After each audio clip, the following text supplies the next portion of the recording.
It's time to go to hell because Diablo IV is almost here, arriving more than a decade since the last mainline game in this series.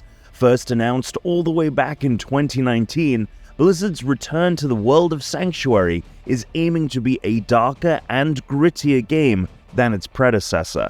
Since its initial reveal, the company has shared a lot of details on the game, its classes, locations, held several betas, and joined forces with KFC to help promote its arrival with some strange menu choices. Here is everything we know about Diablo IV so far. Diablo IV's story is set to be a darker tale than we saw in Diablo III, as Blizzard has described the game's storyline as its most tragic tale yet. Like the prior games, this latest release takes place in Sanctuary, a world conceived by the angel Inarius and demon Lilith, both of who became disillusioned with the eternal war raged by the high heavens and burning hells, and wished to create a haven for both angels and demons that were looking to escape the conflict. The pair created Sanctuary by stealing a powerful artifact known as the World Stone, which was then used to hide the refuge from both heaven and hell. Soon after, relations between the angels and demons on Sanctuary gave literal birth to a new race, the Nephilim. Retaining powers from both factions, the Nephilim were incredibly powerful, with angels and demons fearing that they could ultimately surpass them. Many among their ranks wished to eradicate the Nephilim, but Inarius stayed their hand.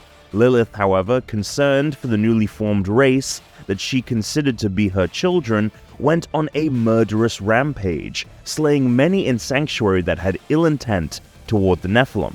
As such, Inarius banished Lilith from Sanctuary and began to tamper with the World Stone in order to diminish the power of the Nephilim.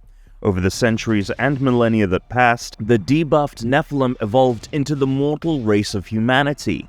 Inarius' meddling with the World Stone also lifted the veil on Sanctuary, allowing it to be discovered by both the High Heavens and Burning Hells. Needless to say, in the time since its formation, things have not gone according to plan on the planet, with Sanctuary descending into chaos, consistently torn apart by war and bloodshed. Diablo IV is set several decades after the events of Diablo III's Reaper of Souls expansion, in which humanity was almost wiped out by the Archangel Malthael.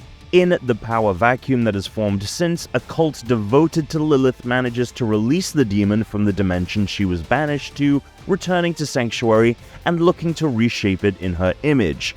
As you can imagine, Inarius and his Church of Light will be having none of that, thus setting the stage for the conflict in which the player character will play a pivotal role in. The player character in Diablo IV is a wanderer simply looking to survive the now harsh world that is Sanctuary. At the start of the game, the player can choose from one of 5 classes that will dictate the abilities and type of gameplay available to them. When compared to previous Diablo games, the classes of Diablo IV will be far more customizable, allowing for a deeper focus on build management and designing the look of your chosen archetype on their journey. The Barbarian class is your traditional heavy melee class in Diablo IV, with two-handed weapons delivering massive blows and dual-wield weapons offering quicker strikes. This class features an arsenal system for weapon slots, so you can switch between up to 4 weapons on the fly, and attacks like dash strikes and war cries allow you to control enemy clusters and keep others safe. The Druid is a nature-wielding shapeshifter who is capable of taking many different forms, depending on the situation.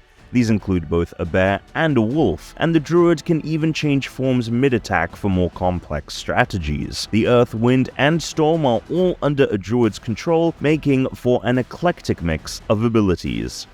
Returning from Diablo III's DLC, the Necromancer class is, as the name suggests, capable of conjuring an undead army.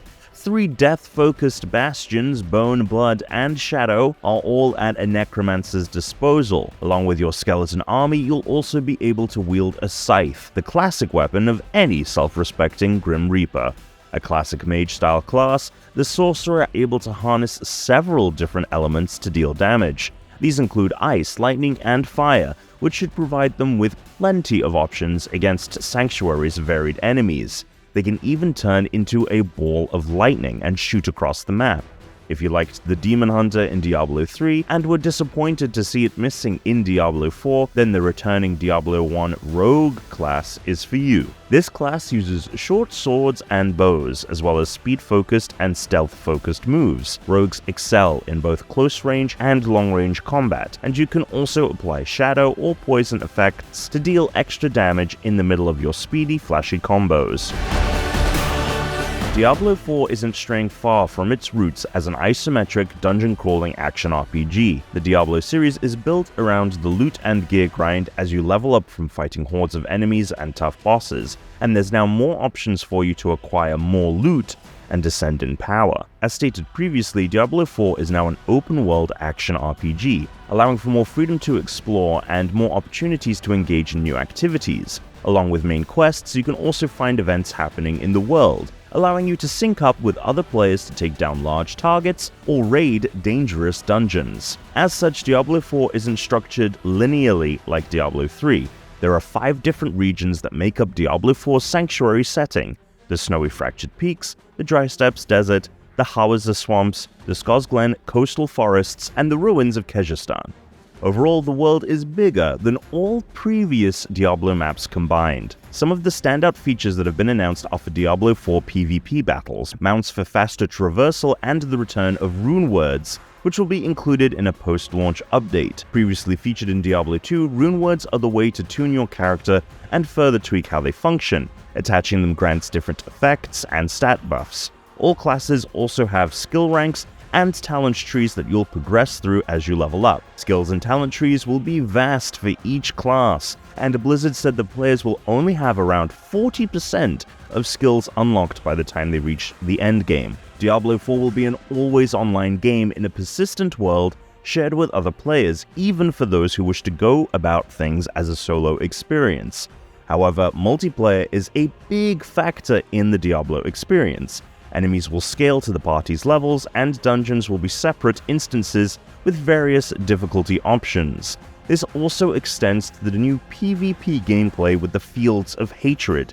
In these zones, players can fight for loot against more challenging monsters and escape with your haul to keep it.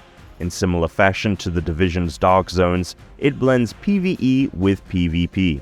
As players earn Paragon points, they'll be able to unlock more tiles on the Paragon board.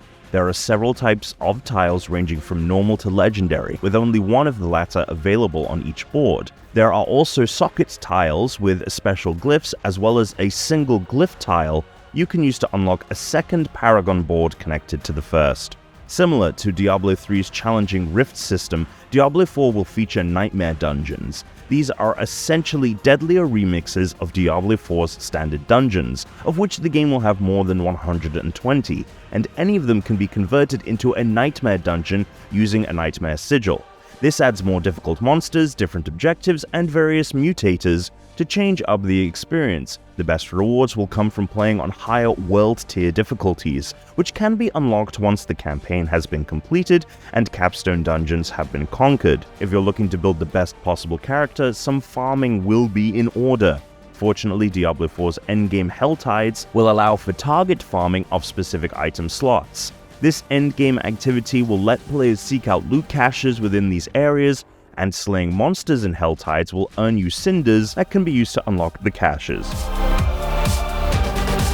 Diablo 4 is set to release on June 6, 2023 for $70. Pre-ordering can net you cosmetics for other Blizzard games, including the Inarius Wings and Inarius Murloc pet in Diablo 3, Amalgam of Rage Mount in World of Warcraft, and the Umber Winged Darkness cosmetics set in Diablo Immortal. Stepping up to the game's $90 digital-only deluxe edition, you'll get the Temptation mount and Hellborn Carapace mount armor for use in the game.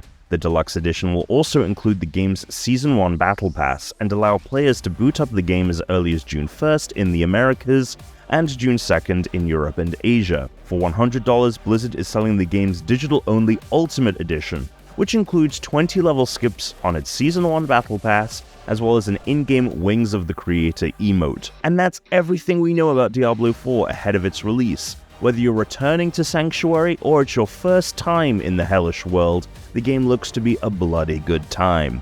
Make sure to like and subscribe to GameSpot for even more coverage on Diablo IV.